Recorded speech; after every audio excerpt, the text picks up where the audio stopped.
மனைவி உங்க சொல் பேச்சு கேட்காம நடக்கிறா அப்படின்னு நீங்க நினைச்சீங்கன்னா நீங்க என்ன செய்யுங்க, அவங்களுக்கு அட்வைஸ் செய்யுங்க அப்படின்னு நல்லா சொல்றான். அட்வைஸ் செய்யுங்கன்னு சொன்னது யாரை பார்த்துன்னா கணவன்மார்களை பார்த்து தான் சொல்றான்.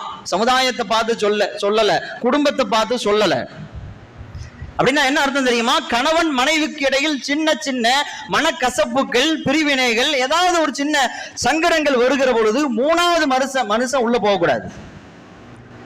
மூணாவது மனுஷன் நான் சொல்றது அக்கம் பக்கத்தினரை அல்ல, எடுத்து விட்டுக்காரன அல்ல, பஞ்சாயத்து தலைவரை அல்ல, ஒரு இயக்கம் சார்ந்தவர்களை அல்ல, அவங்க பெற்றோர்களைத்தான் சொல்லுகிறேன். பெத்தவங்களே மூணாவது மனுஷன் தான், உள்ள போகக்கூடாது.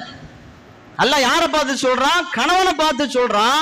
உன் மனைவி உனக்கு மாறு செய்யறாளா, அட்வைஸ் பண்ணு. உடனே பிரச்சனையை தூக்கிட்டு பஞ்சாயத்துக்கு போவாத, மஹல்லாவுக்கு போவாத, ஜமாத்துக்கு போவாத. என் மனைவி அப்படி நடக்கிறா இப்படி நடக்கிறா, போகாத.